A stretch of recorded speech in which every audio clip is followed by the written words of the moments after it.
Afstanden mellem himmel og helvede kan måles i kilometer, men den kan aldrig tilbagelægges på en livstid. På bikubeverdenen Destara, hvor 17 milliarder sjæle gisper under et ligklæde af industrirøg, kommer morgengryet filtreret gennem kredsløbsspejle, hvis overflader poleres til fuldkommenhed af servitorbesætninger, der i 3 århundreder ikke har kendt noget andet formål. I adelstårnenes højeste tinder falder dette lys, gyldent og varmt, på marmorgulve, der aldrig har mærket aftrykket af en almindelig støvle. Her, i gemakker større end hele beboelsesblokke, åbner Lady Kasara Vera sine øjne til endnu en dag med absolut bekvemmelighed. Endnu en dag i salig uvidenhed. Luften hun indånder er blevet renset 17 gange, før den når hendes lunger. Vandet, der fylder hendes bad, stammer fra gletsjerkilder på en måne 2 solsystemer borte, fragtet hertil for en pris, der kunne brødføde 1000 familier i et helt år. Silken, der berører hendes hud, blev vævet af håndværkere, der mistede synet, mens de spandt dens tråde. Hver morgen vågner Kasara op til en verden, der er designet til at beskytte hende mod sandheden om, hvad hendes eksistens kræver. Hun er 23 år gammel, arving til huset Vajra, en af de 7 grundlæggerfamilier, der har hersket over Destara siden det store korstogsdage. Hendes blodlinje strækker sig 12.000 år tilbage, hvor hver generation har tilføjet endnu et lag af rigdom, endnu et niveau af adskillelse fra masserne under hende. I sin suite, 4 etager over smoglinjen, råder hun over mere plads, end de fleste borgere nogensinde vil se. Hendes garderobe indeholder klæder, der er mere værd end hele bydistrikter. Hendes smykkesamling kunne købe et slagskib. Alligevel har hun aldrig spurgt, hvorfra rigdommen stammer. Hvilke hænder udvinder metallerne? Hvilke rygge krummes for at høste de materialer, der gør hendes komfort mulig? Morgenrutinen begynder, som den altid gør. Servitorer, deres ansigter tomme efter lobotomering, tager sig af hendes behov med mekanisk præcision. De klæder hende i rober, der koster mere end en arbejders livstidsløn. De sætter hendes hår med spænder, smedet af sjældne metaller, brudt i miner, hvor mænd dagligt omkommer i sammenstyrtninger og af giftige dampe. De maler hendes ansigt med kosmetik, pulveriseret fra mineraler udvundet af børn, hvis fingre er små nok til at nå de snævre malmårer. Hver en berøring af luksus bærer vægten af en lidelse, hun ikke kan se, ikke vil anerkende, og som hun er trænet til aldrig at overveje. Morgenmaden ankommer på sølvfade, båret af menneskelige tjenere, hvis tavshed er blevet købt med deres tunger. Maden er udsøgt ud over enhver fatteevne. Frugt dyrket på landbrugsverdener, hvor jorden vandes med tvangsarbejderes tårer. Kød fra skabninger opdrættet under forhold af fuldkommen komfort, fodret med korn, der kunne brødføde hele befolkninger. Brød bagt af mel så raffineret, at fremstillingen kræver tusinders arbejde, deres liv målt i effektivitetsvurderinger og produktionskvoter. Lady Kasara spiser uden eftertanke, uden taknemmelighed, uden anerkendelse af, at hver eneste bid repræsenterer et valg, andre har truffet om at brødføde hende i stedet for sig selv. Udsigten fra hendes vindue er storslået. Over hende strækker en blakt gylden himmel sig i det uendelige, uplettet af de giftige skyer, der indhylder de lavere niveauer. Kredsløbsspejle fanger lyset fra Destarys døende sol og kaster det ned i blide, varme stråler, der aldrig når de dybere kuber. Fra hendes højde kan hun se den planetariske horisonts krumning, det fjerne skær fra andre adelstårne, den rene arkitektur på de øvre niveauer, hvor hendes slags lever i isoleret pragt. Hvad hun ikke kan se, hvad selve udformningen af hendes tårn forhindrer hende i at se, at det fundament, som det hele hviler på. Langt under hende, uden for rækkevidde af selv de mest kraftfulde forstørrelsesinstrumenter, begynder 17 milliarder mennesker deres egen morgenrutine. De vågner i et mørke så fuldstændigt, at mange aldrig har set naturligt lys. De indånder luft, der er tyk af industrielle partikler, som arrer deres lunger, før de fylder 10 år. De spiser ligstivelse, fremstillet af genanvendt protein fra deres døde naboer, krydret med kemiske tilsætningsstoffer, der bedøver smagen af forrådnelse.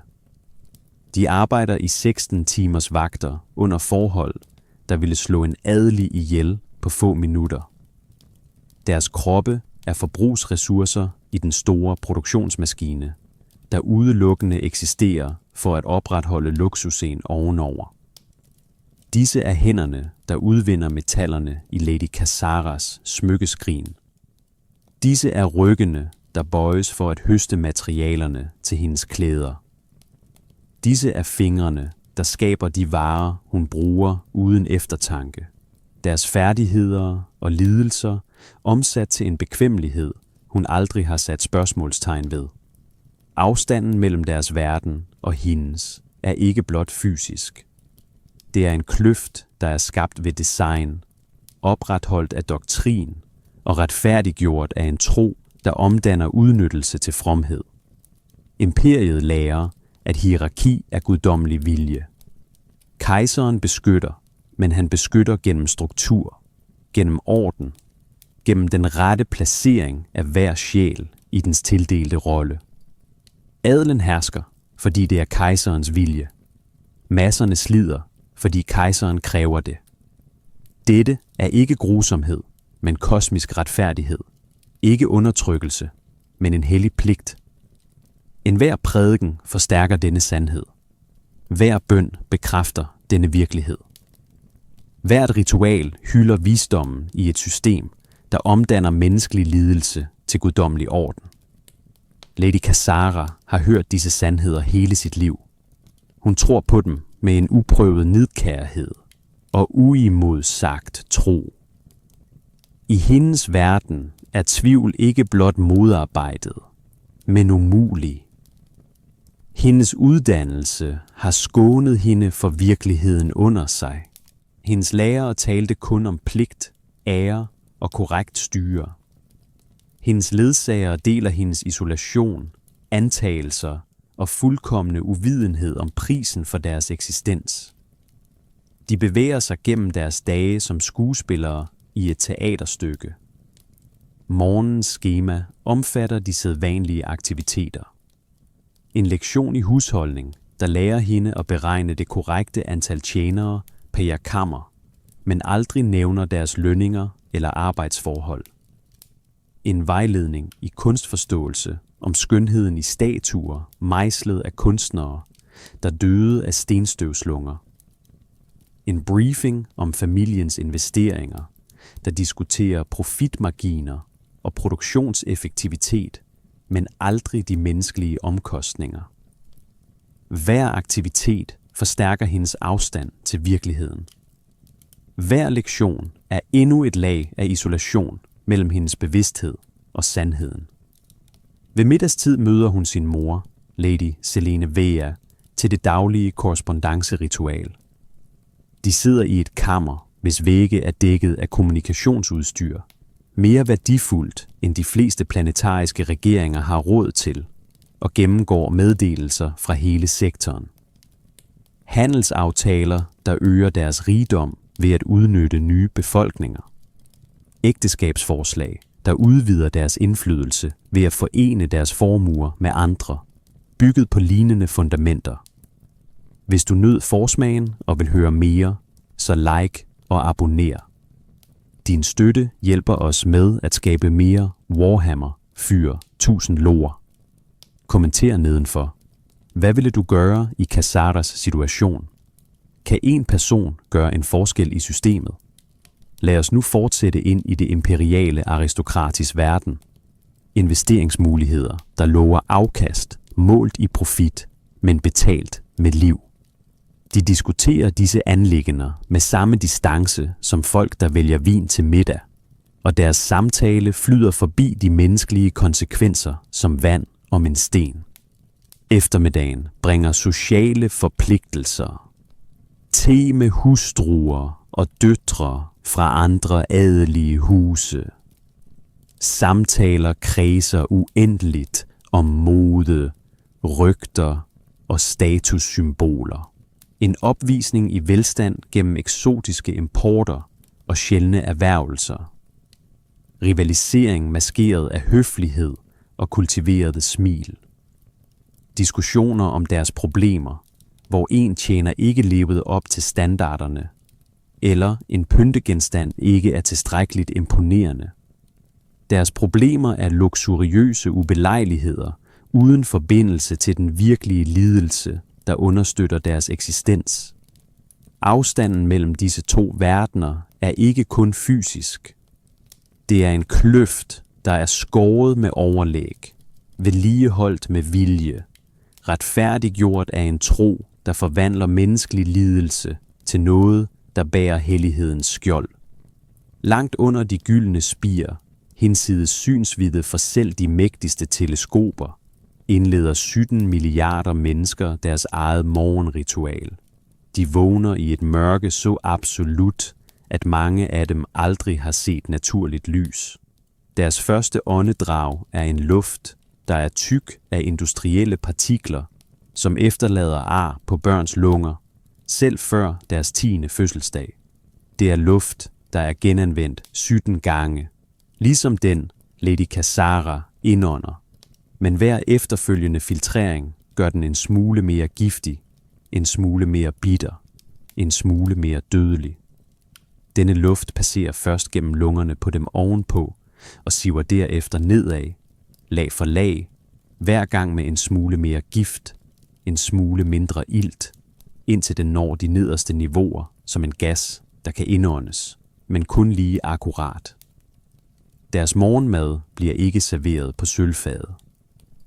Det er ligstivelse, formet af genanvendt protein fra deres døde naboer, kemisk behandlet for at undertrykke smagen af forrådnelse, der aldrig helt forsvinder. Dette produkt har tekstur som pap og smagen af metallisk bitterhed. Men det indeholder det nøjagtigt beregnede minimum af kalorier, der er nødvendige for at holde en arbejdende krop i live i yderligere 16 timer. Ingen frugter fra gletsjermåner. Intet kød fra udsøgte, opdrættede dyr. Kun den endeløse cyklus af forbrug og genanvendelse, hvor organisk materiale behandles igen og igen. De samme molekyler passerer gennem utallige kroppe gennem århundreder. Forestil dig at spise substanser, der engang var en del af dine forfædre for 7 generationer siden. Forestil dig, at hver eneste bid bærer de mikroskopiske spor af tusinder af liv, der er endt netop for, at dette system kan fortsætte. Deres arbejdsdag begynder i det øjeblik, de vågner. Der er ingen tid til et morgentoilette udført af servitorer. Der er intet rum til luksuriøs kontemplation foran et vindue med udsigt over den planetariske horisont. Deres vinduer, hvis de overhovedet har nogen, ser kun ud på murene af andre boligblokke, blot få meter væk, og skaber endeløse korridorer af beton og metal, hvor sollys kun er et teoretisk koncept, der overleveres i historier. De klæder sig i de ensartede dragter, de får udleveret af manufakturen, hvor de arbejder. Disse dragter er funktionelle, intet mere. Fremstillet af de billigste syntetiske fibre, designet til at holde præcis længe nok til, at en arbejder kan tjene til den næste. Ingen ædelmetaller i detaljerne. Ingen silke vævet af blinde håndværkere. Kun rå funktionalitet, hvor hvert et gram materiale er blevet kalkuleret op imod produktionsomkostningerne og den potentielle profit fra det arbejde, det muliggør. De stiger ned i manufakturdistriktet, hvor Enorme maskiner drøner i en konstant rytme, der aldrig forstummer. Disse fabrikker kører 24 timer i døgnet, 7 dage om ugen, 355 dage om året, århundrede efter århundrede, og producerer industrielle komponenter, våben, ammunition, beklædning, elektronik og tusindvis af andre genstande, der holder imperiet kørende. Arbejderne slider i 16 timers skift, undertiden længere, når produktionskvoten kræver en ekstraordinær indsats. Temperaturen i fabrikshallerne overstiger ofte 4 grader Celsius. Støjen er så intens, at de fleste arbejdere mister hørelsen, inden de når trædiverne. Vibrationerne fra maskinerne forårsager kroniske smerter i led og muskler. Kemisk eksponering forårsager hududslæt, luftvejssygdomme og ofte kræft, som kommer langsomt, men sikkert. Sikkerhedsstandarderne er minimale, for en arbejders liv har en præcis, kvantificerbar værdi i imperiale kreditter, og at erstatte vedkommende er altid billigere end at implementere beskyttelsesforanstaltninger. Her er hænderne, der udvinder metallerne til kejserindens juveler. Her er fingrene, der fremstiller de fine komponenter til hendes kommunikationsudstyr. Her er ryggene, krummet over samlebåndene, der samler luksusgenstande, de aldrig vil se, endsige eje. Deres færdigheder er bemærkelsesværdige, deres koncentration intens, deres arbejde essentielt for den adelige verdens funktion ovenover. Alligevel vil ingen af dem deroppe nogensinde anerkende deres navne. Ingen vil nedskrive deres ofre. Ingen vil føle deres smerte. De eksisterer kun som cifre i produktionsrapporter, som variabler i økonomiske ligninger, som forbrugsressourcer i et system så enormt, at individuelle menneskeliv bliver statistisk ubetydelige. Men hver af disse statistikker er et menneske. Hver tal repræsenterer nogen, der blev født med håb, med potentiale, med en længsel efter noget bedre. Imperiet lærer, at dette hierarki er guddommelig vilje. Kejseren beskytter, men gennem struktur, orden og placeringen af hver sjæl på sin tiltænkte plads i den kosmiske orden. Denne doktrin indpræntes fra fødslen, gentages i hver prædiken, styrkes ved hver bøn, hyldes i hvert ritual. Adelen regerer, fordi kejseren ønsker det. Deres rigdom er en velsignelse, et tegn på åndelig overlegenhed. Deres bekvemmelighed et udtryk for deres nærhed til kejserens plan. Masserne slider, fordi kejseren kræver det. Deres lidelse er ikke en tragedie, men en trosprøvelse. Deres opofrelse er ikke udnyttelse, men et bidrag til imperiets større ære. Dette er ikke grusomhed, hævder den officielle lære, men kosmisk retfærdighed. Enhver har sin plads. Hver plads har sit formål. Hvert formål tjener kejserens vilje. At betvivle hierarkiet er ikke blot kætteri. Det er et angreb på virkelighedens fundament, som imperiet definerer det. Ekklesiarkiets prædikener forstærker disse sandheder med jernhård konsekvens. Præsterne taler om opofrelsens hellighed, underkastelsens dyd og skønheden i strukturen, der holder kaos borte. De lærer os, at de øverste bærer kommandoens byrde og ansvaret for masserne, der ikke kan lede sig selv. De lærer os, at de nederste har det privilegium at tjene og være del af noget større end deres eget liv. Hver bøn bekræfter denne virkelighed. Hvert vers minder de troende om deres plads i tingenes orden. Litanier gentaget af millioner af stemmer samtidigt. Et kor, der drukner enhver afvigende røst. Ritualerne, der hylder systemet, er storslåede og hyppige. Processioner gennem fabriksdistrikterne, hvor kejserens statuer bæres på troendes skuldre, minder alle om, at deres arbejde er helligt, deres lidelse har betydning, og deres offer ikke er forgæves.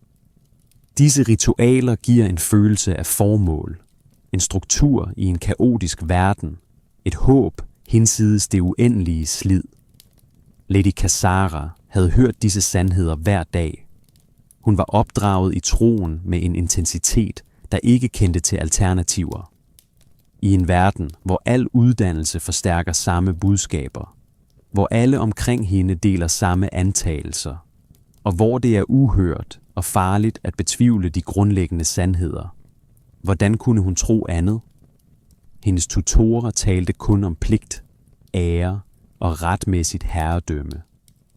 De underviste hende i slægtens historie som en triumfrække, hvor hver generation tilføjede yderligere hæder. De lærte hende økonomi som et talspil, hvor produktionsrapporter og profitmarginer var de eneste succeskriterier. De lærte hende om politik som et skakspil mellem lige mænd, hvor masserne er bønder, der ofres for strategien. De lærte hende aldrig om beslutningernes menneskelige omkostninger, viste hende aldrig ansigterne på dem, der betaler for hendes luksus. Hendes uddannelse skulle skabe den perfekte aristokrat. En, der elegant navigerer i klassens sociale netværk, forstår finansielle instrumenter og politiske alliancer, og aldrig ville betvivle systemets moralske fundament. Hendes omgangskreds deler samme isolation, opdragelse og antagelser. De eksisterer i en boble, så forseglet, at virkeligheden udenfor ikke trænger igennem. De lever som skuespillere i et teaterstykke, hvor de spiller roller skrevet af generationer af forfædre, og følger manuskripter så gamle, at ingen husker, hvem der skrev dem, eller hvorfor. Disse forestillinger kræver, at deres bekvemmelighed finansieres af milliarders lidelser, men kendsgerningen er aldrig udtalt, anerkendt eller udforsket.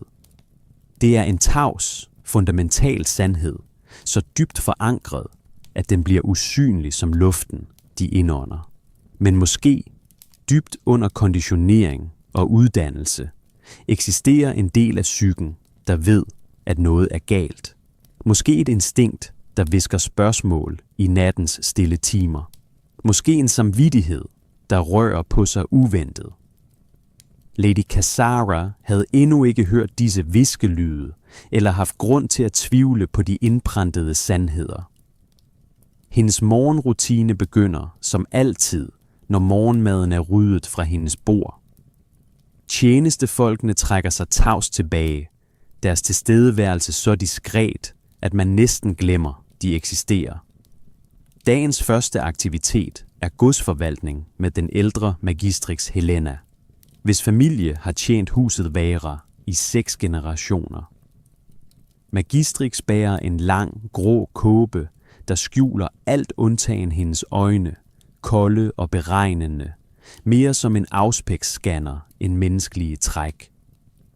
Hendes monotone stemme fremlægger fakta uden følelser, som data til en kogitator. Hun sidder i et strengt, elegant rum, hvor væggene er dækket af dataskifre, der viser komplekse grafer og tabeller med tal dansende i holografiske projektioner. Lektionen fokuserer på korrekt forvaltning af en aristokratisk husholdning. Magistrix udlægger de detaljerede beregninger. Hvor mange tjenere der er optimalt for et kammer på 150 kvadratmeter. Hvordan man korrekt koordinerer servitorernes rotation, så ingen forbliver inaktiv i mere end 3 minutter. Hvordan man strukturerer hierarkiet blandt de menneskelige tjenere, så ingen kompetencestridigheder er mulige. Hun taler om effektivitet som det højeste ideal, om omkostningsanalysen af enhver beslutning, om hvordan hver en kredit brugt på husstandens vedligeholdelse skal retfærdiggøres af et værdiafkast. Tallene strømmer i en uophørlig flod. Hvert enkelt repræsenterer et aspekt af livet i adelstårnet. Hvad koster det at udskifte et luksustæppe 1 gang hvert 5. år, kontra 1 gang hvert 10. år, når det kalkuleres op imod den omdømmemæssige konsekvens af et slidt udseende. Hvad er den optimale temperatur for opbevaring af sjældne vine kontra energiomkostningerne ved at opretholde disse temperaturer? Men ingen steder i disse forelæsninger nævnes de mennesker, der udfører dette arbejde. Magistrix taler aldrig om tjenernes lønninger, da dette betragtes som en detalje, der administreres af lavere forvaltere. Hun diskuterer aldrig arbejdsforholdene, for disse er standardiseret af imperiale regulativer og hører ikke under den aristokratiske interessesfære.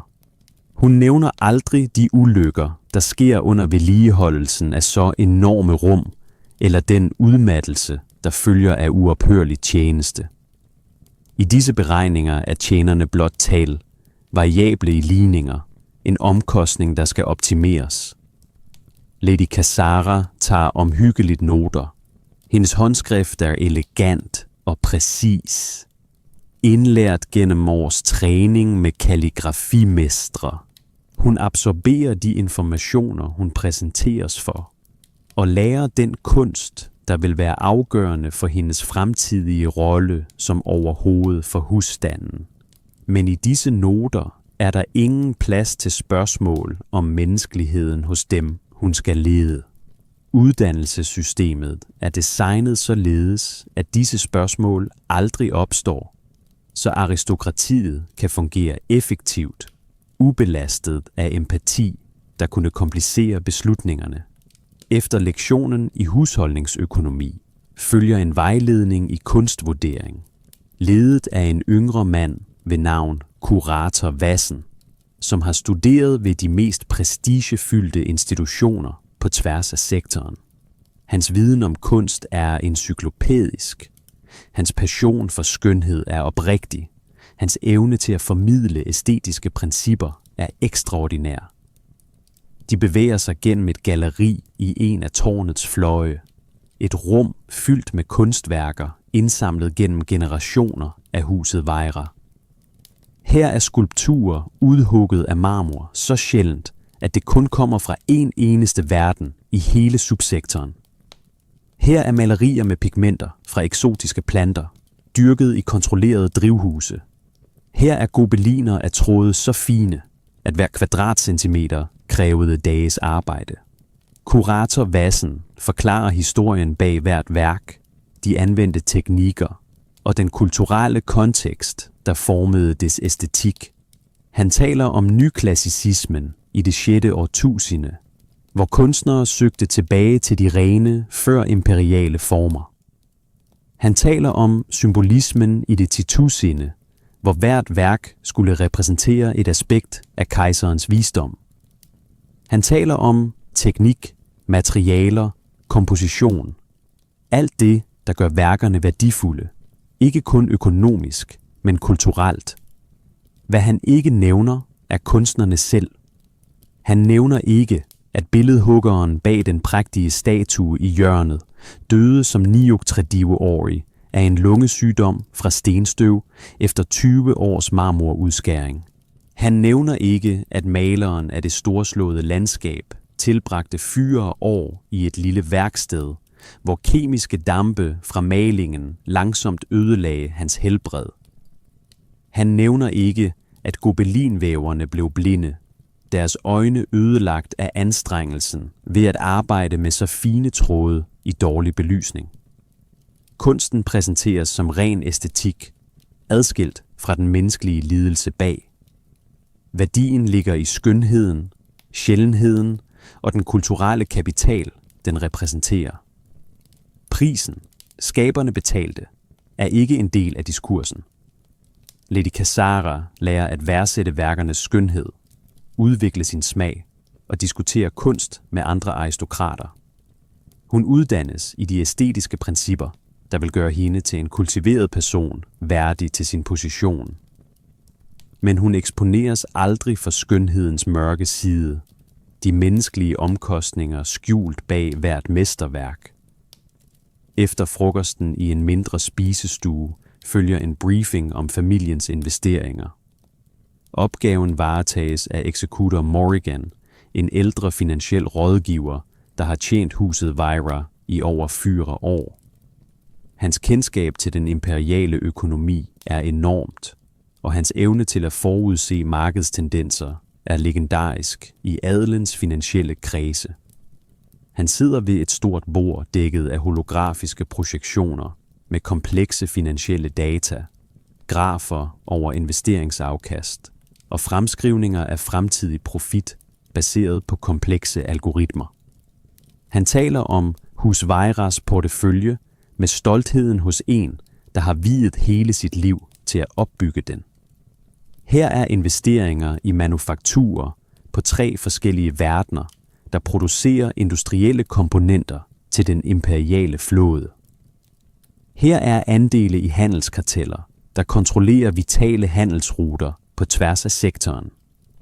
Her er positioner i mineoperationer på verdener rige på sjældne mineraler. Hver investering præsenteres med en detaljeret analyse, omkostninger, afkast, profitmarginer, vækstprognoser, risikofaktorer. Tallene er imponerende. Det årlige afkast fra manufakturerne alene er nok til at finansiere en lille flåde. Profitten fra handelsoperationerne vokser konstant hvert år, takket være omhyggelig ekspansion til nye markeder. Mineoperationerne genererer en stabil strøm af indtægter, der understøtter alle andre aktiviteter. Executor Morrigan forklarer strategier for yderligere ekspansion, muligheder for opkøb af konkurrerende firmaer, potentialet for diversificering til nye økonomiske sektorer. Hans analyse er brilliant, hans anbefalinger gennemtænkte, hans hengivenhed til hus Viras interesser absolut. Men i hele denne præsentation er der ikke en eneste omtale af de mennesker, der udgør grundlaget for disse profitter. Manufakturerne diskuteres i form af produktionskapacitet og effektivitetsvurderinger, ikke i form af de arbejdere, der slider i 16 timers skift under toksiske forhold. Handelskartellerne analyseres ud fra markedsandele og konkurrencefordele, ikke ud fra de udpinte arbejdere, der læsser og losser last under forhold, der kun er marginalt bedre end slaveri. Mineoperationerne vurderes ud fra udvindingsvolumener og omkostningseffektivitet, ikke ud fra de minearbejdere, der dør i minekollaps eller af kroniske sygdomme forårsaget af eksponering for giftige kemikalier. Lady Cassara lytter opmærksomt og lærer de komplekse økonomiske principper, der vil være afgørende for hendes fremtidige forvaltning af familiens formue. Hun stiller spørgsmål om investeringsstrategier, om markedsdynamik, om risikofaktorer. Hun diskuterer potentielle opkøb med en intelligens, der afslører hendes egen finansielle duellighed. Men de spørgsmål, hun ikke stiller, er lige så betydningsfulde som dem, hun stiller. Hun spørger aldrig ind til arbejdsforholdene i manufakturerne. Hun nævner aldrig sikkerhedsstandarderne i minerne. Hun interesserer sig aldrig for arbejdernes lønninger i handelsoperationerne. Disse spørgsmål er ikke en del af hendes uddannelsesmæssige ramme. De betragtes ikke som relevante for aristokratisk ledelse. Uddannelsessystemet er designet til at skabe kompetente kapitalforvaltere, ikke etiske samfundsledere. Eftermiddagen byder på diplomatisk protokol, hvor Lady Cassara øver de komplekse etiketteregler. Aftenen bringer den store sociale gala, en kvartalsvis begivenhed, hvor Destaris fremtrædende aristokratiske huse samles for at fejre, politisere og indgå alliancer, der vil forme sektoren i de kommende måneder. Lady Cassara forbereder sig med en indgroet omhu, et resultat af års aristokratisk træning. Hendes tjenestefolk klæder hende i en kjole skabt til lejligheden, vævet af sjældne fibre, fra en enkelt planet i de 4 sektorer. Farven er dybblå med lille nuancer, der skifter med lysets vinkel. En effekt skabt af mikroskopiske krystaller, indlejret i stoffet under en 6 måneder lang proces. Smykkerne er omhyggeligt udvalgt fra familiens samling, hvert stykke med sin egen historie, der strækker sig generationer tilbage. En halskæde af stjernesafir, udvundet fra en måne med så lav tyngdekraft, at krystallerne vokser i unikke formationer. Øreringe af sort diamant, fundet i hjertet af en død stjerne, hver sten mere værd end en lille flåde. Et armbånd af platin, gennemslynget med beskyttelsesruner, personligt indgraveret af en teknopræst fra Mars for 3000 år siden. Hendes hår er sat i en kompliceret struktur, der kræver 2 timers arbejde af et hold kosmetiske servitorer. Hvert hårstrå er præcist placeret. Hver udsmykning strategisk indsat. Resultatet er storslået. Et levende portræt af aristokratisk perfektion, som trådte ud af en imperialistisk propagandaplakat, der hylder imperiets herlighed. Hun er næsten klar, da beskeden ankommer. En teknisk anomali i den antigravitationstransport, der skulle bringe hende til galaen. En sjælden, næsten uhørt hændelse, da aristokraternes transportsystemer vedligeholdes med religiøs omhu. Hver komponent inspiceres dagligt, og enhver potentiel fejl forudsiges og udbedres, før den opstår. Men i dag, netop i dag, er noget gået galt. Magnetfeltet, der genererer levitationen, udviser fluktuationer uden for de sikre parametre. Navigationskogitatoren melder om fejl i baneberegningerne. Det er ikke farligt nok til helt at forhindre flyvningen, men sikkerhedsprotokollerne er absolutte. Et aristokratisk liv er for dyrebart til at risikeres ved selv den mindste uregelmæssighed.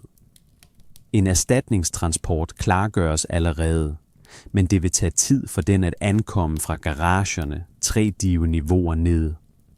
Lady Kassara venter i Swedens forhal, frustreret over forsinkelsen, men ikke urolig.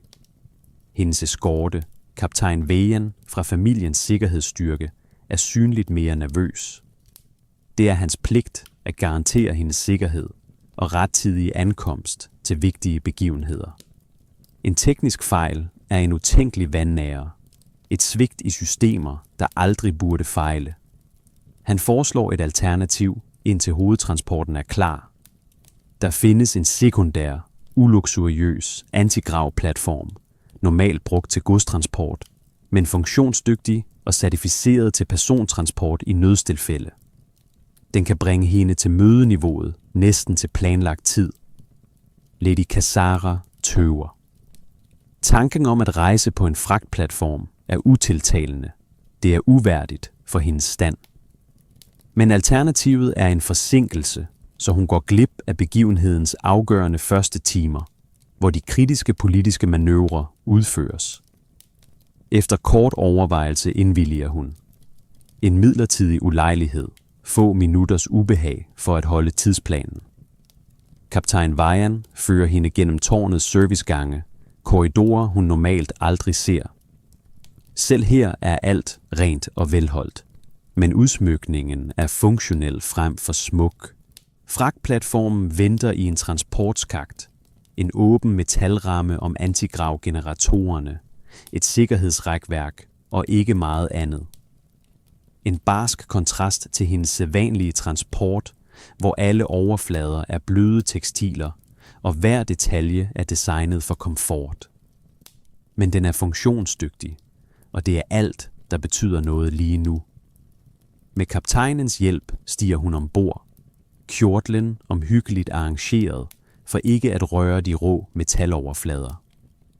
Platformen aktiveres med en sagte summen, og antigravfeltet løfter den fra gulvet.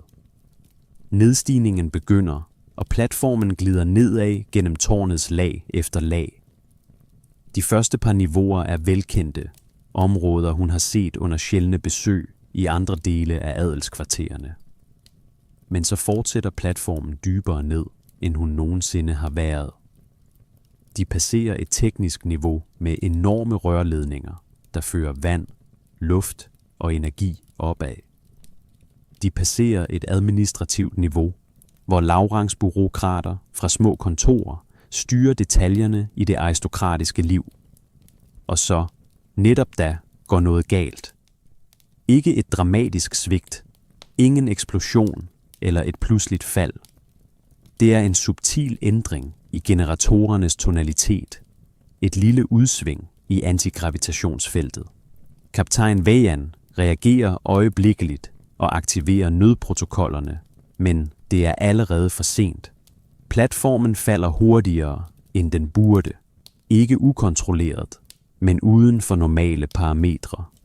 De automatiske sikkerhedssystemer slår til. En nødlanding indledes til det nærmeste niveau med tilstrækkelig plads til et sikkert stop. Lady Kazara mærker et øjebliks vægtløshed, da platformen decelererer brat. Hendes mave vender sig ubehageligt, og hænderne griber instinktivt fat i gelænderet. Og så er det over. Platformen er standset, og antigravitationsfeltet slukker med en sidste klagesang. De er i sikkerhed, uskatte, men ikke hvor de burde være. Kaptajn Vayan tjekker positionsdataene på sin Auspex. Hans ansigt blegner, da han læser resultaterne. De er 37 niveauer under smoglinjen, på tårnets nedre niveauer. Steder, hvor Lady Kazara aldrig har været. Hvor aristokratiet aldrig færdes, bevidst skjult for deres blik af selve strukturens design. Dørene til transportskaften åbner sig med en mekanisk væsen og afslører en verden, der har eksisteret hele hendes liv kilometer under hende, men som lige så godt kunne have været på en anden planet. Det første, der rammer hende, er luften. Den er ikke renset 17 gange som luften i hendes gemakker. Den har en metallisk smag, tyk af kemiske lugte, der får øjnene til at svige og halsen til at snøre sig sammen. Den er varm og fugtig, tung af damp fra nærliggende industriprocesser. Belysningen er også anderledes. Ikke kredsløbsspejlenes gyldne skær, men det hårde, flimrende lys fra industrielle luminatorer, hvoraf nogle svigter og skaber en desorienterende og ubehagelig stroboskopisk effekt. Lydene er overvældende i forhold til stilheden i hendes vante omgivelser. Summen fra tunge maskiner, drønet fra rør, der transporterer giftige væsker, brummen fra ventilationssystemer, der kæmper for at flytte den fordærvede atmosfære, fjerne skrig fra menneskestemmer, kommandoer, advarsler, råb, der giver ekko gennem metalkorridorerne. Kaptajn Vayan taler indtrængende i sin voksenhed, kalder på hjælp, forklarer situationen og anmoder om et øjeblikkeligt redningshold. Men det vil tage tid for dem at nå frem. 37 niveauer skal passeres. Sikkerhedsprotokoller følges. Godkendelser indhentes. Lady Kazara træder forsigtigt ud af platformen. Hendes fødder rører metalgulvet, der er dækket af et lag støv og industrielle aflejringer. Hendes smukke sko af sjældent læder bliver øjeblikkeligt tilsølede. Hendes robe, det pragtfulde stof, der kostede mere end de fleste tjener i løbet af et helt liv, rasler mod de ru overflader. Den er malplaceret her. Et ornament placeret i en fabrikshal. Et symbol på luksus i et rum defineret af absolut funktionalitet. Hun begynder at gå, anført af kaptajnen, som holder sin boltpistol klar. Hans øjne afsøger hver en skygge, hver en bevægelse. De bevæger sig ned ad en korridor, hvis vægge er dækket af rør og kabler. Hver centimeter af rummet udnyttet til et eller andet formål. Ingen æstetik, ingen skønhed, kun den brutale effektivitet i industrielt design. De ser de første arbejdere. 2 mænd i slidte kedeldragter, bærende på tungt værktøj, deres ansigter dækket af sved og fedt, deres hænder arret af års arbejde med tungt maskineri. De standser, da de ser hende, deres øjne udvider sig i chok. En kvinde i en aristokratisk kjole er ikke noget, de forventer at se her, nogensinde. Deres chok forvandles hurtigt til noget andet. Det er ikke den respekt eller ærbødighed, som Lady Kazara ville forvente fra dem af lavere stand. Det er en blanding af usikkerhed, mistro og noget, der næsten ligner afsky. Kaptajn Vayan træder frem, hans hånd på sit våben, hans holdning beskyttende. Han taler med autoriteten fra en, der er vant til at blive adlydt. Hans stemme skarp og kommanderende. Han kræver, at arbejderne giver oplysninger om den hurtigste vej tilbage til de mere sikre niveauer, og advarer dem om at holde afstand og respektere hendes position. Men mændene reagerer ikke med den øjeblikkelige lydighed, som kaptajnen er vant til. I stedet udveksler de blikke. En tavs samtale finder sted mellem dem på arbejderklassens sprog, som aristokratiet aldrig lærer. Til sidst taler en af dem, hans stemme ru af mange års indånding af giftige dampe. Han informerer dem om, at den nærmeste sikre elevator er 3 niveauer oppe, men at vejen dertil kræver, at de bevæger sig gennem fabrikationsdistriktet under et vagtskifte, hvor tusinder af arbejdere vil være i bevægelse. Kaptajnen modtager denne information med anspændthed. Hans sind kalkulerer risiciene. Hans prioritet er at beskytte Lady Kazara for enhver pris. Men der er intet andet valg. De kan ikke blive her og vente på redningsholdet, som kan tage timer om at ankomme. De må bevæge sig, finde en mere sikker position. De må få hende væk fra dette niveau, hvor hendes tilstedeværelse er en anomali, en potentiel katalysator for uforudsigelige reaktioner. De begynder at gå, følger efter arbejderne, der har indvilliget i at føre dem. Deres skridt ekkoer mod metalgulvene. Lady Kazara kæmper for at holde trit. Hendes sko er uegnede til terrænet, og kjolen hænger konstant fast. Luften bliver tykkere, jo dybere de trænger ind i industrisektionen, og hvert åndedrag bringer en kemisk svin til hendes lunger. Hun ser flere arbejdere nu. Nogle bærer tungt værktøj, andre trækker vogne med komponenter. Atter andre er på vej til eller fra deres skift. Deres ansigter præget af en udmattelse så dyb, at den er blevet permanent. Alle stirrer på hende. Nogle standser op, arbejdet øjeblikkeligt glemt ved det uventede syn. Andre kaster blot et ulæseligt, uvenligt blik, mens de passerer. En hvisken følger dem og spreder sig hurtigere, end de kan gå.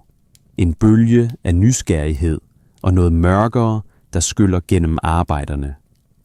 De træder ind i en stor fabrikshal, og Lady Kazara ser for første gang, hvorfra hendes luksus i virkeligheden stammer. Rummet er enormt, den fjerne væg knap synlig gennem smokken og den svage belysning. Højt oppe er loftet dækket af rørledninger, gangbroer og traverskraner, en hel infrastruktur til at understøtte driften. Men det er maskinerne, der optager det meste af pladsen. Kæmpemæssige maskiner. Nogle så store som bygninger, andre så komplekse, at deres formål er uigennemskueligt ved første øjekast. Disse maskiner arbejder med en ubønhørlig, hypnotisk rytme og mekanisk præcision. Presser hamrer ned med kraft nok til at forme metal som ler. Samlebånd transporterer komponenter mellem stationer, hvor arbejdere udfører gentagne opgaver med en automatiseret præcision, født af rutine. Smelteovne brænder med en intensitet, der får luften til at sitre af synlighed. Og overalt omkring maskinerne er der mennesker. Ikke hundreder. Tusinder. Lady Kazara har aldrig set så mange mennesker på ét sted. I hendes sociale kredse var 200 gæster ved en gallafest. måske 300. En enorm forsamling. Men her er tusinder af arbejdere i målrettet bevægelse. Alle en del af den store produktionsorkestrering, der aldrig standser, aldrig hviler, aldrig sætter farten ned. Støjen er overvældende. Maskinernes drønen, væsen fra dampventiler, den metalliske klirren af komponenter, ordre brølet af opsynsmænd og den uendelige lyd af industriel produktion i massiv skala. Støjen er så voldsom, at vibrationerne gennemtrænger Lady Kazaras krop og knogler og får hendes tænder til at klapre. Varmen er uudholdelig. Maskineriet genererer så meget varme, at kølesystemerne knap kan holde temperaturen under det punkt, hvor organisk materiale ville koge. Arbejderne er dækket af sved, deres kedeldragter gennemblødte, selvom de er lavet af fugtledende materialer. Nogle har brændsår på de blottede arme, ar fra års eksponering for rødglødende metal og sprøjtende kemikalier. Stanken er lige så afskyelig som i korridorerne, men mere fortættet. Brændt metal, kemiske opløsningsmidler, sved fra tusindvis af kroppe i tæt indelukke, ozon fra elektriske lysbuer og giftige industridampe. Det er et sansebombardement så intenst, at Lady Kazara får kvalme, og hendes sind stejler mod overbelastningen. Kaptajn Vayan fører hende over fabriksgulvet, holder hende på afstand af de farligste operationer og finder den hurtigste rute gennem den industrielle jungle. Men Lady Kazara iagttager, mens de passerer. Hun ser en kvinde ved et samlebånd, hvis hænder i utrolig hast installerer komponenter på anordninger, der glider forbi i en uophørlig strøm. Hendes ansigt er udtryksløst. Hendes øjne fokuseret med en intensitet, der mere vidner om automatisme end koncentration. Hun udfører den samme opgave hundreder af gange i timen, tusinder af gange om dagen, titusinder af gange om året. Hvor mange år? Hvor mange årtier med den samme bevægelse, gentaget i det uendelige, indtil bevægelsen bliver til den, hun er?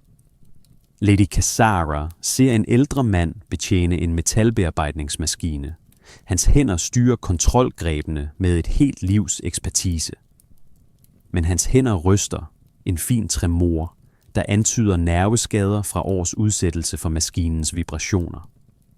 Hans vejrtrækning er anstrengt, synligt besværet, hvert åndedrag en kraftanstrengelse. Hans hud har en gusten lød fra årtiers kronisk eksponering for giftige partikler, der har infiltreret hans væv. Hvor gammel er han? 40? 50?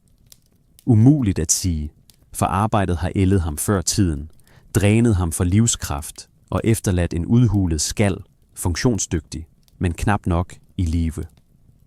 Hun ser en yngre arbejder, måske 18 eller 19 år gammel, der bærer en tung metalstang fra et lagerområde til en samlestation. Hans muskler spændes under vægten, ansigtet forvredet af anstrengelse. Mere bemærkelsesværdige er arene på hans hænder, regelmæssige mønstre, der antyder gentagne skader fra samme type ulykke, måske forbrændinger fra varmt metal eller snitsår fra skarpe kanter.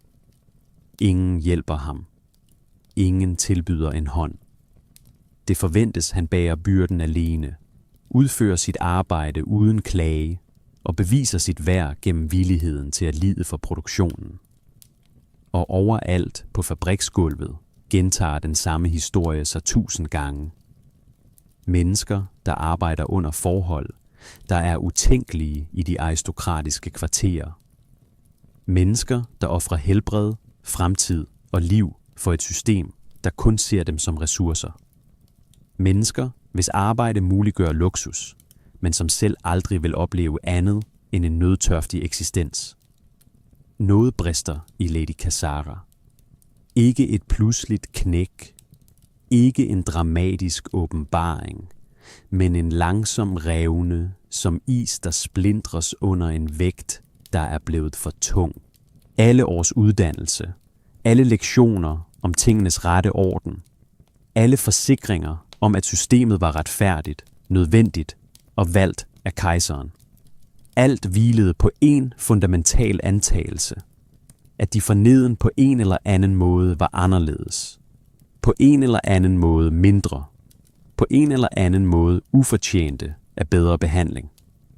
Men da hun ser på arbejderne, ser hun noget, hendes opdragelse omhyggeligt havde udrenset fra hendes bevidsthed. Hun ser mennesker. Rigtige mennesker. Ikke abstraktioner. Ikke tal i økonomiske ligninger. Ikke forbrugsgoder i produktionen. Mennesker med ansigter, der fortæller om udmattelse, smerte og modstandskraft mod uophørlig brutalitet. Mennesker, der eksisterer under så drastiske forhold, at deres blotte overlevelse er et heltemod, der aldrig vil blive anerkendt, fejret eller blot erkendt af dem på toppen. Afstanden mellem hendes verden og deres er ikke fysisk, selvom psykotradive niveauer adskiller hende fra hendes gemakker. Den er moralsk, en kløft smedet i forsætlig ignorance, opretholdt af uddannelses- og socialsystemer, designet til at sikre, at de to verdener aldrig mødes, og at de på toppen aldrig behøver konfrontere virkeligheden bag deres komfort. Og nu, gennem en tilfældig teknisk fejl, er kløften blevet krydset. Lady Kazara stod i hjertet af det maskineri, der muliggør hendes eksistens, omgivet af mennesker, hvis lidelse er prisen for hendes bekvemmelighed, og hun kan ikke vende blikket bort. Hun kan ikke længere vende tilbage til den salige uvidenhed, der engang gjorde hendes luksus ubesværet. Noget fundamentalt har forrykket sig. Tvivlens sæd såede timer forinden under transportfejlen på de nedre niveauer, havde slået rod og spirede nu frem til noget uomgængeligt. Spørgsmål tager form i hendes sind, netop dem hendes opdragelse var designet til at forhindre. Er det virkelig rigtigt? Er det virkelig nødvendigt? Er det virkelig kejserens vilje, at milliarder må lide, for at tusinder kan leve i overflod? Omsider ankommer undsætningsholdet, en eliteenhed specialiseret i at redde aristokrater fra farer. De ankommer tungt bevæbnede i fuld panser med professionelle, effektive bevægelser. Kaptajn Vejan briefer dem hurtigt, forklarer situationen og understreger, at Lady Kazara straks skal i sikkerhed. Rejsen opad er hurtig og skarpt bevogtet. Sikkerhedsholdet danner en perimeter om hende, deres kroppe et bogstaveligt skjold mod enhver trussel. De bevæger sig tilbage gennem industrikvarteret, men denne gang uden tid til observationer eller eftertanke. Kaptajnen skynder hende fremad. Hans eneste prioritet er at få hende væk fra disse niveauer. Arbejderne, der ser dem passere, viger tilbage, skubbet til side af de bevæbnede mænd uden høflighed eller forklaring. Det er en opvisning i rå magt og en påmindelse om hierarkiet. Aristokratiet tager og går, som det vil, og masserne må blot indordne sig. Lady Kazara føler en stikkende skam over den brutale magtdemonstration, men er for udmattet og fortabt i sine tanker til at protestere. Elevatoren er en særlig højhastighedsmodel til nødsituationer med langt kraftigere antigravsystemer end standarden. Den stiger hastigt gennem niveauerne, fjerner hende fra den verden, hun netop har opdaget, og bringer hende tættere på sin egen. Luften bliver renere, belysningen klarere, larmen mere afdæmpet. Hvert niveau bringer hende tættere på normaliteten, det velkendte og den komfort, hun altid har taget for givet. Da de endelig når adelskvartererne, føles oplevelsen i dybet næsten som en uvirkelig drøm.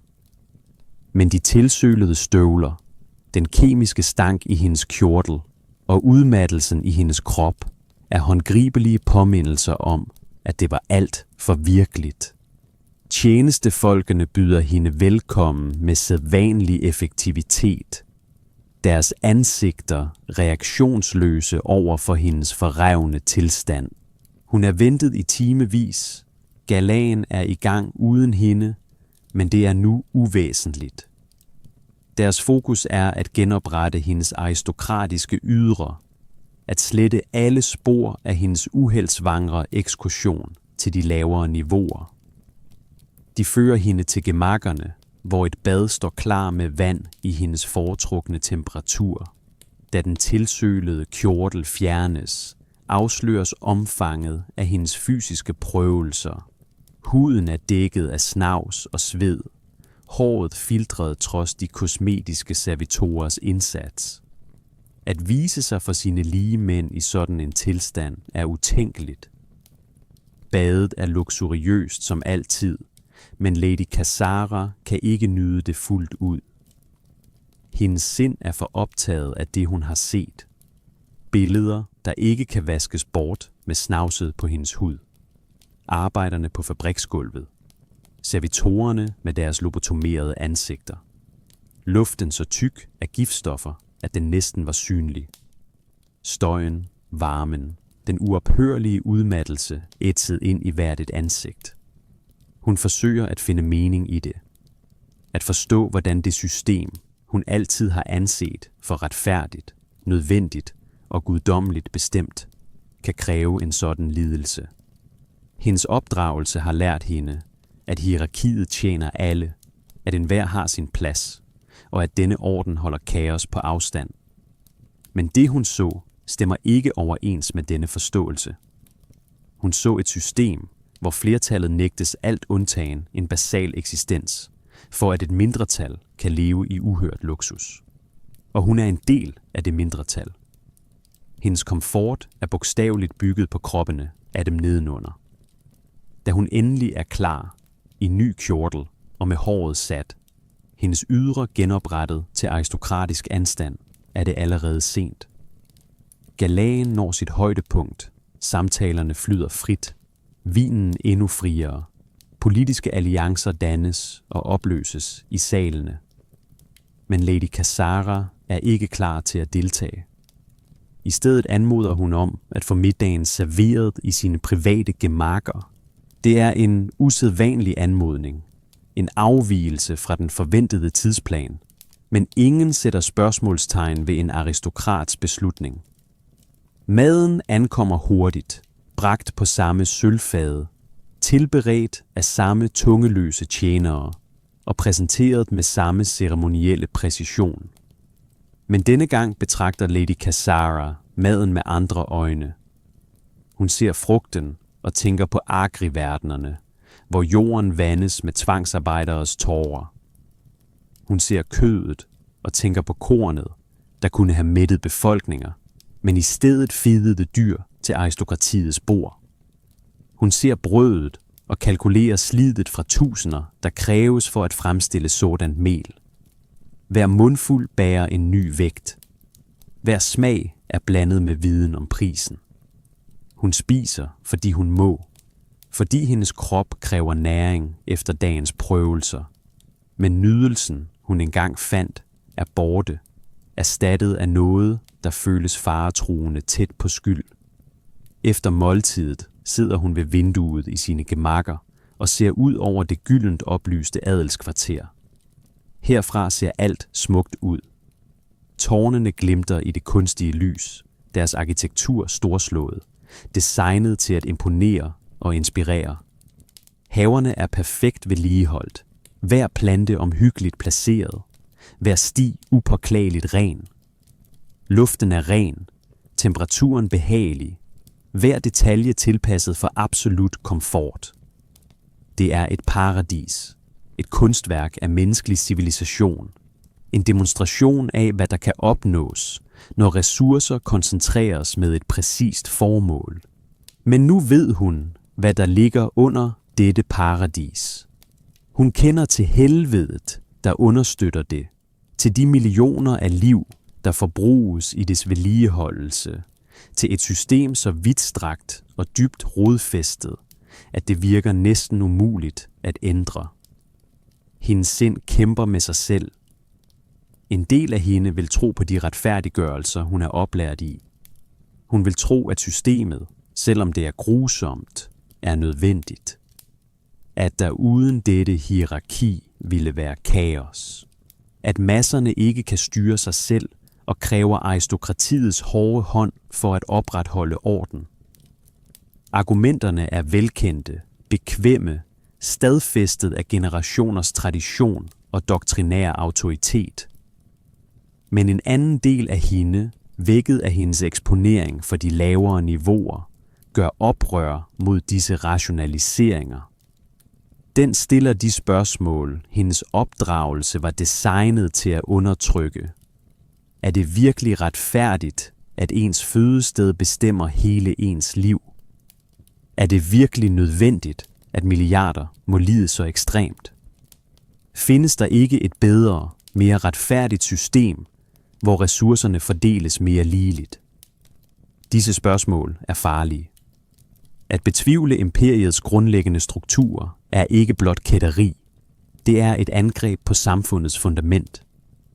Men når først spørgsmålene er stillet, kan de ikke forblive ubesvarede. Når først tvivlens frø er sået, kan det ikke fjernes. Lady Cassara indser, hun har krydset en tærskel, hvorfra der ingen vej er tilbage. Hun har set sandheden, og den har forandret hende for altid. Hun kan ikke vende tilbage til den uskyldige uvidenhed, der engang gjorde hendes luksus uproblematisk. Hun kan ikke glemme arbejdernes ansigter, lidelsen mejslet ind i deres træk. Hun kan ikke længere lade som om, hun ikke ved, hvad hvert øjeblik af hendes bekvemmelighed koster andre. Men hvad kan hun gøre med denne viden? Hun er en enkelt ung aristokrat mod et system, der har eksisteret i tusinder af år, omfatter billioner af væsener og opretholdes af de mægtigste kræfter i galaksen. Hvilken forandring kunne hun skabe? Spørgsmålet hænger i luften i hendes kamre, ubesvaret, men påtrængende.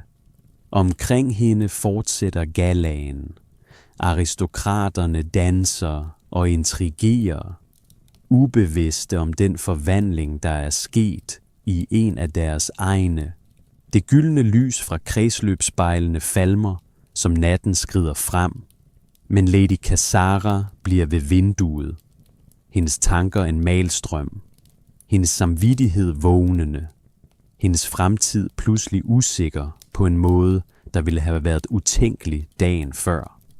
Afstanden mellem himmel og helvede var blevet målt og overskredet. Næste morgen vækkes Lady Cassara på vanlig vis. Servitorer med mekanisk præcision indleder morgenrutinen. Men noget er anderledes.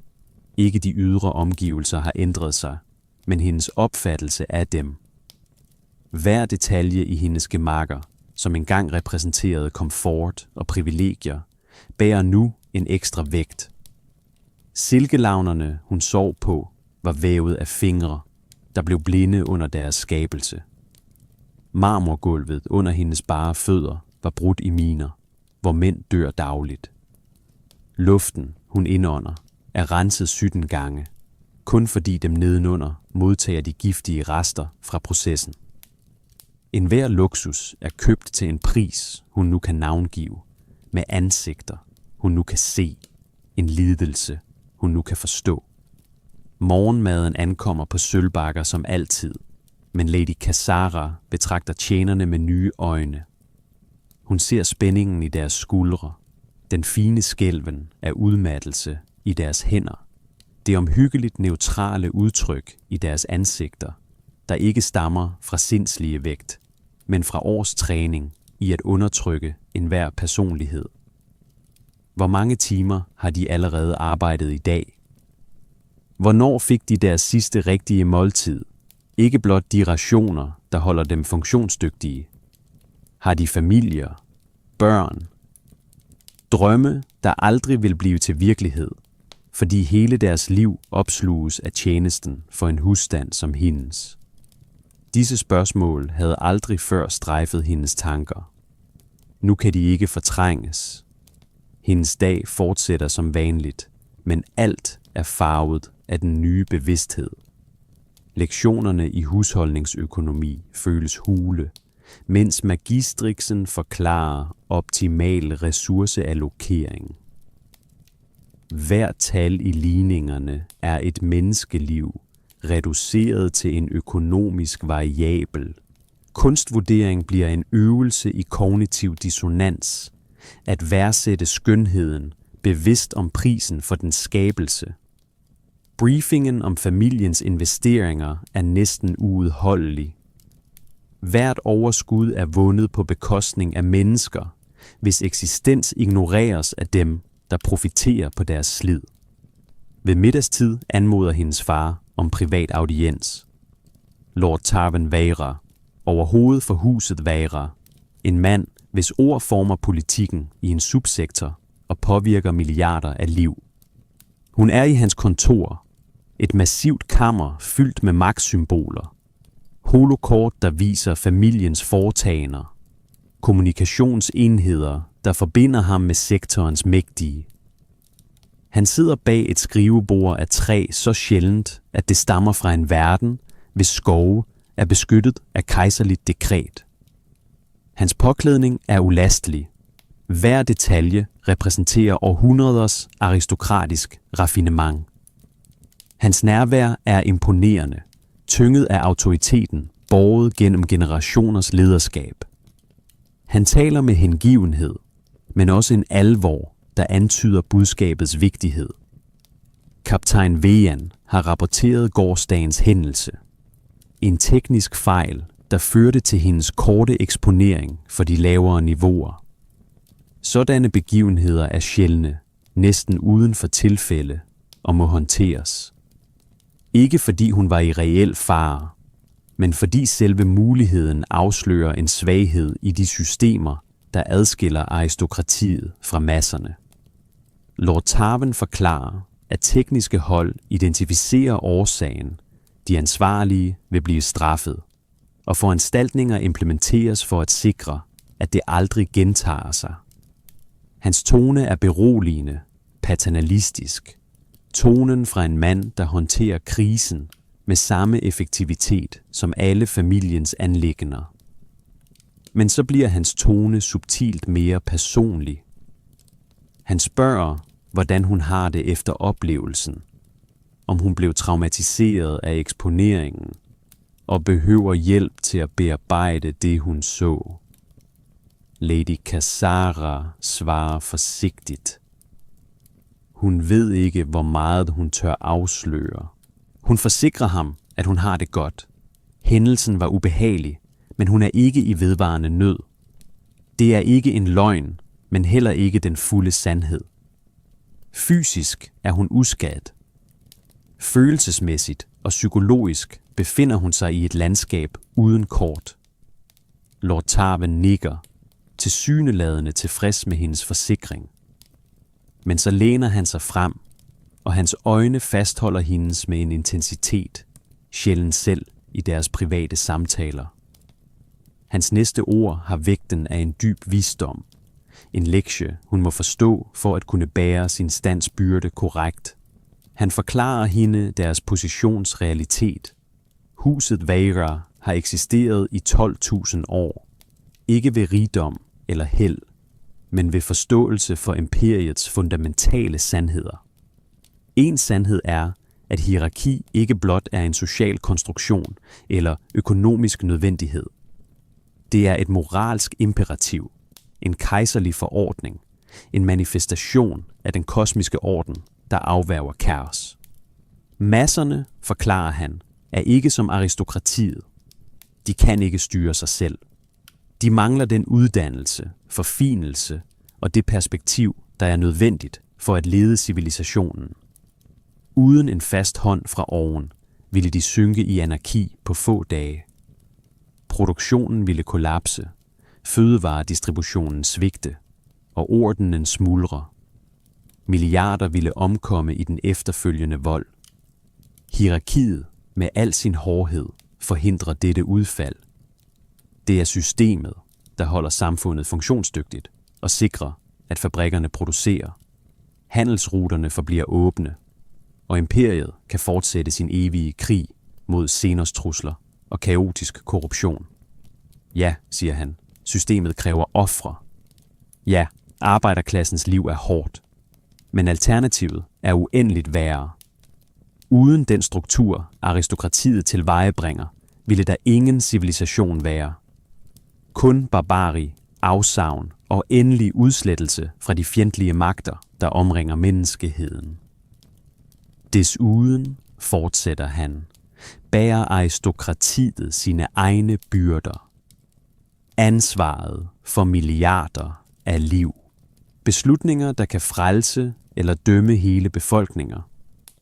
Byrden ved at vide, at enhver handling har konsekvenser, der som ringe i vandet spreder sig gennem et system så enormt, at det knap kan fattes. Den luksus, de nyder, er ikke selvforkælelse, men en del af rollen. De kan ikke lede effektivt, hvis de nedslides af de samme strabadser som dem, de leder. De kan ikke træffe klare beslutninger, hvis deres sind bebyrdes af bekymringer om personlig overlevelse. Deres komfort er et værktøj, ikke en last. Et middel til at opretholde den mentale og fysiske kapacitet, deres pligter kræver. Lady Cassara lytter til argumenterne og genkender dem som variationer over temaer, hun har hørt hele sit liv. Men nu hører hun også tomheden i dem. Rationaliseringer så velformulerede, at de næsten skjuler deres grundlæggende brist. Ja, et hierarki er måske nødvendigt for et samfund. Men må det være så ekstremt? Må de på bunden leve i så desperate kår? Er de ude af stand til at styre sig selv, eller får de blot aldrig chancen for at bevise deres værd? Og er den aristokratiske komfort det minimum, der kræves for effektivt lederskab? Eller er den overdrevet langt ud over det nødvendige? Men disse spørgsmål kan ikke siges højt. Ikke her, ikke nu, ikke til manden, hvis livsværk afhænger af at opretholde systemet. I stedet nikker hun, takker for hans råd og forsikrer ham, at hun forstår vigtigheden af at stå fast, af ikke at lade empati underminere dømmekraften. Lord Tarven virker tilfreds. Han smiler et sjældent, flygtigt smil af hengivenhed. Han siger, han er stolt af, hvordan hun håndterede gårsdagens situation.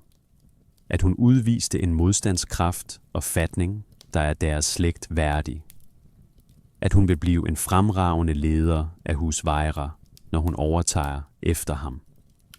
Han siger det med oprigtig varme. En mand, der virkelig tror på sine ord og mener det godt. Og det gør alting sværere.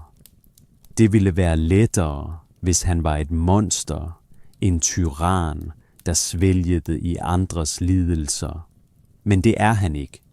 Han er et produkt af systemet, så betinget af dets præmisser, at han ikke kan se dets iboende uretfærdighed. Han tror, systemet er korrekt, nødvendigt og moralsk forsvarligt. En overbevisning størstedelen af aristokratiet deler. Da Lady Cassara forlader hans kontor, mærker hun vægten af det skete. Hendes far har givet hende et valg, uden at formulere det. Hun kan acceptere forklaringerne, omfavne systemets overbevisninger og opretholde den bekvemme uvidenhed, der gør aristokratlivet udholdeligt. Eller hun kan følge sine nye bevidsthedsimplikationer, hvor end de fører hen. Natten bringer lidt søvn. Lady Cassara ligger i sengen, mens hendes sind raser gennem implikationerne af sin nye indsigt. Problemet er ikke kun hendes verden, det Stara eller hendes sektor. Det er hele imperiet, et system så enormt, gammelt og rodfæstet, at det synes umuligt at ændre. Hun begynder at tænke systematisk og anvender sine analytiske evner, oplært til at forvalte familiens anliggender på imperiesamfundets langt større struktur. Billeder begynder at samle sig i hendes sind. Relationerne mellem de forskellige verdenstyper, de økonomiske afhængigheder, der binder dem alle sammen i et massivt netværk af gensidig afhængighed. Næleverdener som Destara, hvor hun bor, producerer industrivarer, komponenter, våben, ammunition, alle de utallige fabrikerede genstande, som imperiet kræver. Men disse verdener kan ikke producere føde. Deres overflader er ødelagt af århundreders forurening. Deres befolkninger for tætte til at kunne brødfødes af landbrug. Hvor kommer maden fra? Fra agriverdener.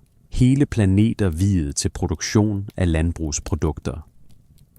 Disse verdener er ifølge de orienteringer, hun havde studeret, relativt tyndt befolket, måske færre end 100 millioner mennesker, der forvalter kontinenter af trældoms jord. Men arbejdet er ikke mindre brutalt. Arbejderne på disse verdener slider under forhold lige så drastiske som dem i manufaktorierne, presset til at producere stadigt mere mad for at brødføde næleverdenernes uendeligt voksende befolkninger. Marker, der strækker sig til horisonterne, styret af massive maskiner, høster så umådelige, at tallene mister deres betydning. Husdyropdrættet under forhold optimeret til maksimal effektivitet, deres liv reduceret til rene produktionscyklusser. Arbejdere, hvis hele eksistens fortæres i trældom for imperiets fødevareforsyningsnetværk. Og de redskaber, agriverdenerne arbejder med, hvor stammer de fra? Fra smedjeverdener, planeter fuldstændigt viet til industri i en skala, der endog overgår næleverdenernes. Smedjeverdenerne er Adeptus Mechanicus' ejendom, kult mechanicus, som anser teknologi for hellig, som bøjer sig for maskinguden, som søger ældgammel viden, der gik tabt under stridens tidsalder.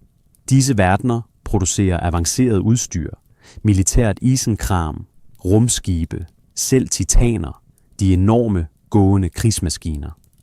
Men de producerer også mere almindelige, men lige så vitale ting, landbrugsudstyr, mineudstyr, konstruktionsværktøjer, alt det, som andre verdener behøver for at fungere. Smedjeverdenerne har deres egne befolkninger, det overvældende flertal direkte involveret i planetens industri, slidende møjsommeligt i fabrikker og engageret i tung minedrift. Deres økosystemer er fuldstændigt ødelagte, luften mættet med giftige gasser, floderne flyder med giftigt udslip fra fabrikkerne. I mange tilfælde er selv havene og oceanerne blevet drænet for at skabe plads til flere fabrikker. Og hvad forbruger smedjeverdenerne? Råmaterialer fra mineverdener. Hele planeter viet til udvindingen af mineraler og metaller. Disse verdener er måske de værste steder at leve i hele imperiet. Deres overflader hærget af uophørlig minedrift. Deres arbejdere konstant udsat for farefulde forhold. Jordskred, giftig eksponering og mekaniske ulykker er hverdagskost. Dødsraterne er astronomiske, men der er altid nye arbejdere til at erstatte de faldne. Lady Cassara aner et mønster. Hver verdenstype er afhængig af de andre. Hiveverdener kræver føde fra landbrugsverdener. Landbrugsverdener kræver værktøj fra smedeverdener. Smedeverdener kræver råmaterialer fra mineverdener. Mineverdener kræver arbejdere fra hiveverdener, hvis enorme befolkninger kan undvære millioner uden mærkbar virkning. Og alle verdener betaler tiende til imperiet. Den imperiale tiende er systemet, hvorved verdener bidrager til det større gode. Landbrugsverdener betaler i føde. Smedeverdener i våben og maskineri. Hiveverdener i fremstillede varer og mandskab. Mineverdener i råmaterialer. Systemet skal sikre, at imperiet har alt, det behøver for at overleve, finansiere sine hære og føre sine endeløse krige mod fremmede trusler og kaosmagter. Men hvem bestemmer, hvor meget hver verden betaler, og hvordan ressourcerne fordeles? Administratum, Det massive bureaukrati, der forvalter imperiets drift. Og hvem sidder på toppen af administratum? Terras høje herrer, adelsmænd og overhoveder for de forskellige adepta, alle med umådelig magt, hvis beslutninger påvirker billioner af liv. Mange af disse høje herrer stammer fra aristokratiske familier, og deres positioner er dels arvede, dels opnået via politisk manøvrering i den byzantinske imperiale regeringsstruktur. Systemet er selvforstærkende.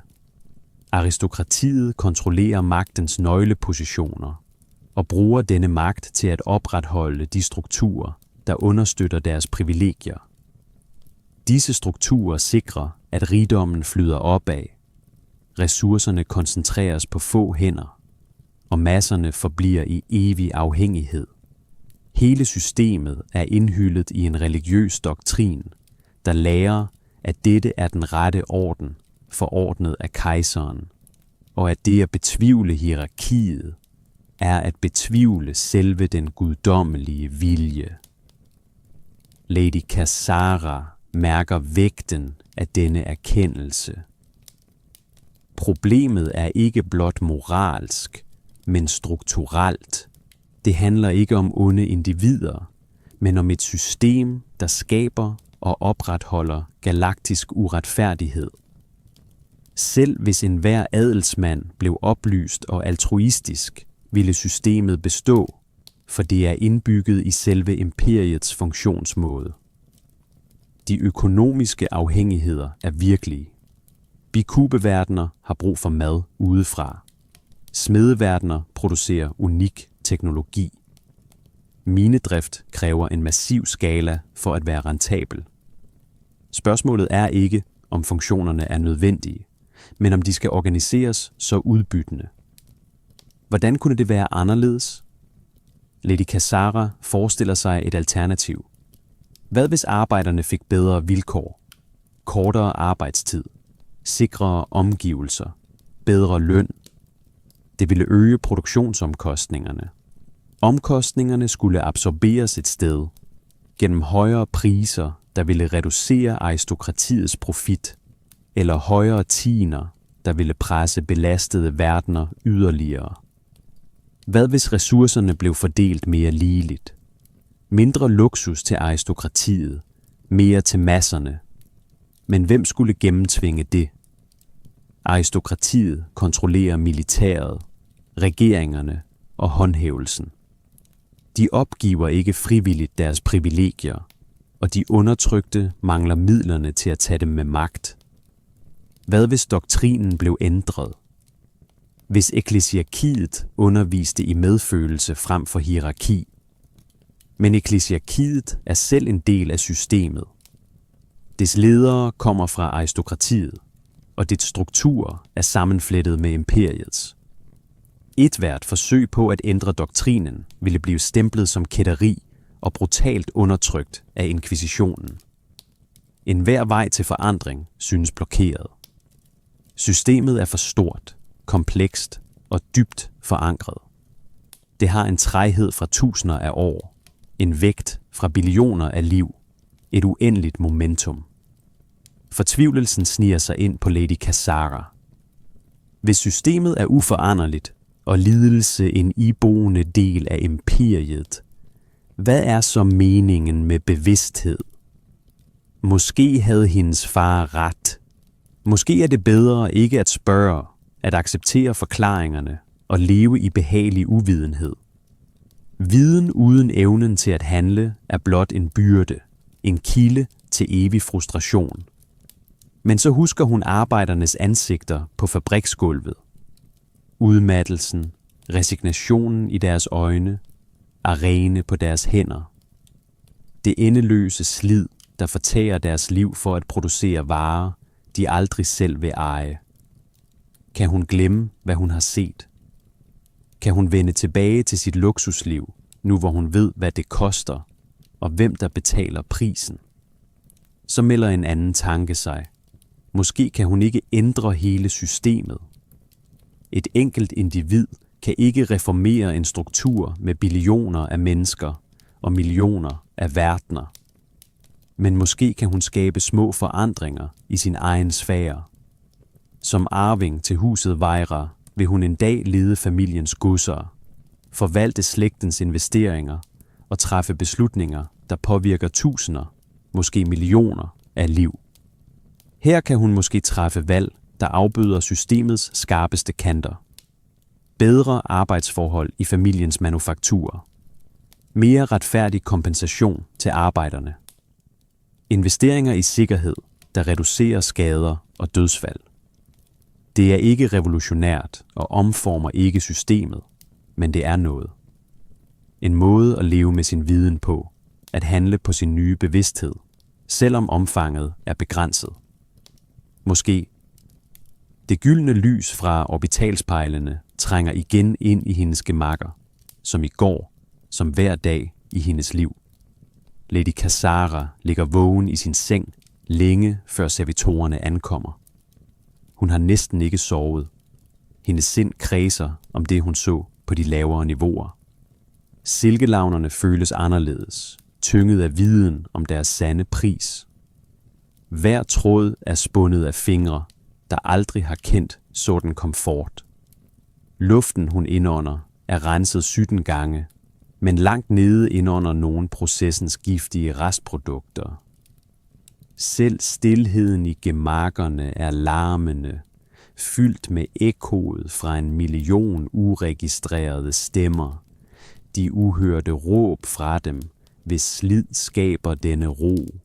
Servitorerne træder ind præcis til tiden, med mekanisk synkroniserede bevægelser. Lady Kasara betragter dem med en ny, smertelig klarhed. Hun ser sporene af menneskelighed under augmentikken. En servitor har et ar over tinningen, en påmindelse om indgrebet, der udslettede hans personlighed. En andens øjne, engang fulde af håb, er nu tomme som glas. De var alle engang nogen. De havde navne, de nu har glemt. Familier, der har glemt dem. Drømme, lobotomret bort med deres bevidsthed. Nu er de funktioner, værktøjer, et levende maskineri, der opretholder den aristokratiske eksistens. Og hun er en del af systemet, der skaber dette, generation efter generation. De klæder hende i en ny kjortel. Stoffet kommer fra en verden specialiseret i luksustekstiler, hvor hele befolkninger kun spinder og væver for de aristokratiske markeder. Gangen mod morgenmadstuen er som en rejse gennem et museum over hendes egen uvidenhed. Hvert gobelin på væggene fortæller om huset Vejras triumf, om hæder og magt. Men nu ser hun, hvad de fortier. De nævner ikke minearbejderne, der omkom for metallerne i broderierne, væverne, der blev blinde af det fine arbejde, eller transportarbejderne, der døde for at flytte materialer tværs over imperiet. Aristokratiets historie er altid ufuldstændig, redigeret for at retfærdiggøre deres position. Hun møder andre aristokrater på sin vej. De smiler og nikker med klassens selvfølgelige fortrolighed, virker fuldkommen tilfredse og bevæger sig med en selvsikkerhed kun forundt dem, der aldrig har betvivlet deres verdens grundvolde. Morgenmadstuen er lysere end i går. Morgenlyset fra de høje vinduer gør rummet æterisk smukt. Bordet er dækket med mad, kulminationen på den imperiale forsyningskæde. Hendes mor, Lady Selene Vejra, sidder på sin plads og læser morgennyhederne. Faren, Lord Tarven Vejra, står ved vinduet og studerer sin Auspex, nok industriproduktionsrapporter. Hendes yngre bror, Davian, spiser allerede henslængt. Hans holdning afslører, at han aldrig har haft alvorlige bekymringer. Scenen er normal, en gentagelse af tusinder af morgener, men nu ser hun den med nye øjne. Hver genstand bærer en usynlig byrde. Hver samtale skjuler uanede implikationer. Hvert øjebliks komfort er købt til en pris, hun nu forstår. Hun sætter sig, og en tjener kommer straks for at servere. Deres hænder er stabile, ansigterne tomme. Hun ser deres hænder, bemærker de små ar, den hårde hud fra års arbejde, en fin rysten af udmattelse. De er synlige, men usete. Til stede, men ikke anerkendt som mennesker. Samtalen begynder. Moren diskuterer dagens planer. Faren nævner forretninger og produktionskvoter, der overgår forventningerne. Davian klager over en ny Servitors kvalitet og taler om den som defekt udstyr, ikke et væsen, der engang var menneske. Så kommer øjeblikket. Med ungdommens skødesløshed kommenterer Davian de dovne arbejdere på de lavere niveauer, der ikke har opfyldt en kvote til tiden. Hans tone er irriteret, som var han personligt fornærmet over deres ineffektivitet. Lady Selene nikker og siger, at de lavere klasser ingen forståelse har for muligheder. Lord Tarven tilføjer og minder dem om, at uden deres lederskab ville masserne henfalde til anarki på få uger. Civilisationen eksisterer kun, fordi nogen træffer de hårde beslutninger og opretholder orden. Ordene er velkendte. Lady Cassara har hørt dem 1000 gange før, men nu hører hun tomheden i ordene. Den selvtjenende logik, der aldrig har overvejet et alternativ. Hun er ved at tale. Et argument tager form. Hun kunne udfordre deres antagelser, beskrive, hvad hun har set. Men så ser hun deres øjne.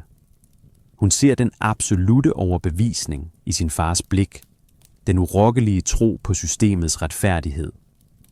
Hun ser sin mors selvtilfredshed, bekvemmeligheden hos en, der aldrig har tvivlet. Hun ser sin brors arrogance, en selvsikkerhed uprøvet af virkeligheden. Hun indser, de ikke ønsker at vide, ikke er klar til at høre. Hun lukker munden. De uudtalte ord hænger i luften, tunge af deres ikke-eksistens. Valget er truffet. Ikke nu, ikke her. Men at tie er ikke det samme som intet at gøre. Det er en erkendelse af, at visse kampe ikke vindes med et frontalangreb. Hun spiser sin morgenmad mekanisk, uden at nyde smagen. Hun deltager pligtskyldigt i samtalen med passende svar. Hun opretholder den perfekte maske. Imens hærdes en beslutsomhed i hende. Hun kan ikke ændre hele systemet. Hun kan ikke reformere imperiet. Men hun kan i det små ændre, hvordan hun bruger den magt, hun vil arve. Som overhovedet for husvejere kan hun implementere bedre arbejdsforhold i familiens manufakturer. Ikke radikalt, men inkrementelt. Reducere arbejdstiden let, forbedre sikkerheden og sikre bedre lægehjælp. Hun kan ændre metoderne for servitorfremstilling under hendes jurisdiktion. Standarderne for lobotomering er ofte unødigt strenge. Mange transformerede kunne fungere som arbejdskraft, hvis de fik muligheden. Hun kan påvirke investeringer mod selskaber, der er marginalt mindre brutale. Igen, ikke revolutionære ændringer, men inkrementelle skift, der over generationer kan akkumulere. Vigtigst af alt kan hun sikre, at fremtidige generationer uddannes anderledes. Hun kan ikke omskrive læreplanen radikalt, men kan subtilt modificere den med lektioner, der opbygger empati og stiller spørgsmålstegn ved antagelser. Det forbereder kommende generationer på at se virkeligheden, ikke blot dens idealiserede version. Små ting, næsten trivielle i lyset af problemets omfang, men de er noget. En måde at leve med den viden, hun nu bærer. Morgenmåltidet slutter i sin vante rytme, og familien spreder sig. Lady Cassara bliver siddende et øjeblik og stirrer på sin tomme tallerken. Til sidst rejser hun sig og går til vinduet med udsigt over de gyldent oplyste adelskvarterer. Udsigten er som altid smuk i sin kunstige perfektion, men nu ved hun, hvad der ligger under skønheden. Hun kender til de millioner af liv, der ofres for vedligeholdelsen. Et system så umådeligt, at den enkeltes lidelse bliver usynlig. Hun krydsede afstanden i går og kan ikke krydse den tilbage. Viden er uigenkaldelig. Spørgsmålet er ikke, om hun kan vende tilbage, men hvad hun gør med sin viden. Valget står ikke mellem revolution og passivitet. Det står mellem meddelagtighed og modstand, mellem at acceptere systemet og at arbejde indefra for forandring, mellem at glemme og dagligt at huske og bruge sin viden til at vejlede sine beslutninger, når magten er hendes. Afstanden mellem paradis og helvede kan måles i kilometer, men den sande afstand måles i viljen til at se, modet til at anerkende og beslutsomheden til at handle.